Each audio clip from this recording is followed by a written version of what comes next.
আমরা অনেক সময় ভাবি আমেরিকার কখনো পতন হবে না বা হলেও তা খুব তাড়াতাড়ি না। কারণ আমেরিকার রয়েছে বিশাল সামরিক শক্তি, তার অভাবনীয় কৃত্রিম বুদ্ধিমত্তার উন্নতি। অথচ আল্লাহ নিজে বলছে যে আমি এক দলকে দ্বারা আর এক দলকে প্রতিহত করি। আমরা যদি একটু খেয়াল করি, হযরত মুসা আলাইহিসসালাম যিনি ছিলেন একজন অভিভাবকহীন, অন্যদিকে তৎকালীন সময়ের সুপার পাওয়ার ফেরাউন, যার ক্ষমতার কোনো অভাব ছিল না, অথচ তার পতন এই মুসা আলাইহিসসালামের হাতে ঘটেছিল। আমরা আরো একটা বিষয় যদি খেয়াল করি, আল্লাহ নিজে বলছে পৃথিবীর সমস্ত ক্ষমতার মালিক একমাত্র আল্লাহ। পৃথিবীর বাইরেরও সমস্ত ক্ষমতার একমাত্র মালিক আল্লাহ। পুরা মহাবিশ্ব, আখিরাত, এহকাল, এই পুরা মহাবিশ্ব, এহকাল, পরকাল সব সর্বত্রই তিনি একমাত্র ক্ষমতাধর। তিনি শুধু একমাত্র সর্বময় ক্ষমতার মালিক। আমরা আরো একটা বিষয় যদি খেয়াল করি, কোরআনের আরো একটা আয়াতের দিকে, যে আল্লাহ বলতেছেন অবিশ্বাসীরাও পরিকল্পনা করে এবং আমি আল্লাহও পরিকল্পনা করি, অতঃপর আমার পরিকল্পনাই বাস্তবায়ন হয়। আজকের আমেরিকা ইসরায়েল যতই পরিকল্পনা করে, তাদের এই পরিকল্পনা অবশ্যই ব্যর্থ হবে। কারণ সবার উপরে একমাত্র আল্লাহর পরিকল্পনাই সত্য হয়। আমরা এই বিষয়গুলো নিয়ে আজকে ইতিহাসের আলোকে আলোচনা করব। তাহলে আমরা বুঝতে পারবো আমেরিকার পতন কতটা কাছে এবং কতটা সহজেই হয়। আমরা যদি খেয়াল করি, আমেরিকার ইতিহাস খুব বেশি দিনের না। 1947 সালের আগেও তারা খুব বেশি ক্ষমতাধর ছিল না। তাদের শক্তিশালী কোনো ইতিহাস নেই। তারা ছিল একটা অন্ধকার আচ্ছাদিত জাত। আজকে যে আমেরিকার নাগরিক, তারা অধিকাংশই ছিল ইউরোপিয়ান। আমেরিকার যে মূল আদিবাসীরা, তারা হচ্ছে আমেরিকার ভূমির মূল মালিক। তাদের সংখ্যা খুবই কম। এক ধরনের উপজাতি বলতে পারেন তাদেরকে, তাদের নিজেদের ভূমিতে। সেইখান থেকে মাত্র অল্প সময়ের ব্যবধানে আমেরিকা এত বড় একটা সুপার পাওয়ার হয়ে ওঠে। তারা নাৎসি জার্মানিদেরকে প্রতিহত করে। হঠাৎ বিস্ময়কর এক সামরিক শক্তি নিয়ে এসে সারা দুনিয়ায় আধিপত্য তৈরি করে। রাশিয়ার কথা একটু ভাবুন, তাদের সোভিয়েত ইউনিয়ন কিভাবে ভেঙে যায় আফগানিস্তানে যুদ্ধ করতে এসে, সবাই জানেন। কিন্তু এই সোভিয়েত ইউনিয়নের যে একটা ভয়ঙ্কর ইতিহাস রয়েছে, এই রাশিয়ান লাল কুকুরদের কারণে মুসলিমরা প্রতিটি জনপদে বাধাগ্রস্ত হয়েছে। ককেশাসের পর্বতাঞ্চল থেকে শুরু করে আফ্রিকার মরুভূমি, বনাঞ্চল এবং ভারত মহাসাগরের তীর পর্যন্ত এই রাশিয়ান শ্বেত ভাল্লুকদের প্রভাব ছিল।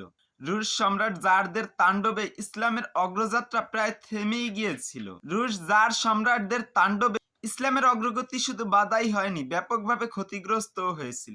বিশেষ করে অটোমান সাম্রাজ্য।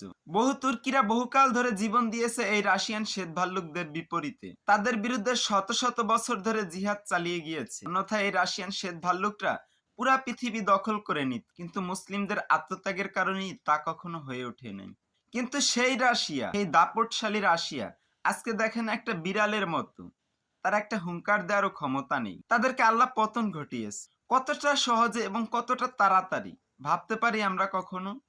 আমরা আরো অনেককে ধরে নিয়েছি যে তারা সুপার পাওয়ার হবে, যেমন চীন, ভারত, আরো অনেক রাষ্ট্র যারা সুপার পাওয়ার হতে পারে ভবিষ্যতে, এরকমটা আমরা মনে করি।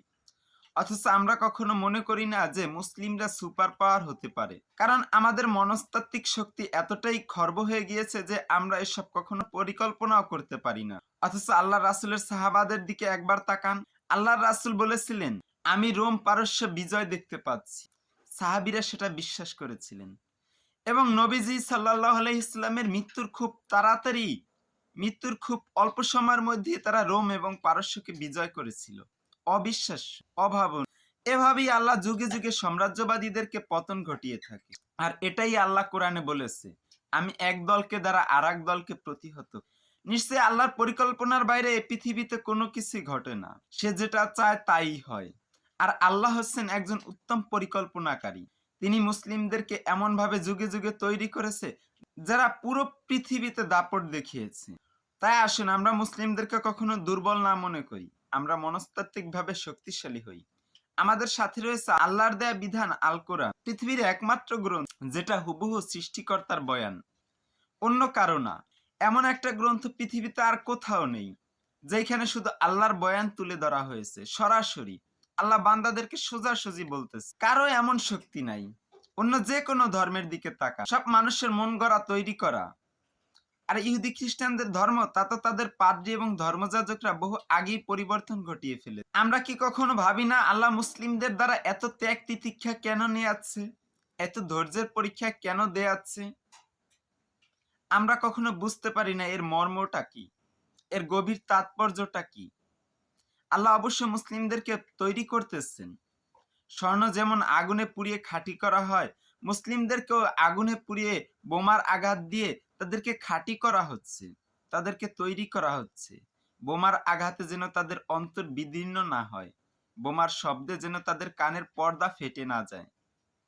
মুসলিমরা এমন এক লৌহ মানব হয়ে দাঁড়াবে যে পুরা পৃথিবীর সমস্ত শক্তি খড়কুটোর মতো ভেসে যাবে এবং মুসলিম সাম্রাজ্য প্রতিষ্ঠিত হবে।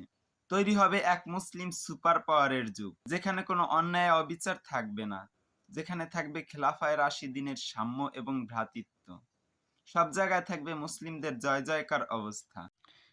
প্রিয় বন্ধুরা, ভিডিওটি ভালো লাগলে অবশ্যই চ্যানেলটি সাবস্ক্রাইব করে পাশে থাকবেন এবং আমাকে এরকম আরও ভিডিও তৈরি করতে উৎসাহিত করবেন।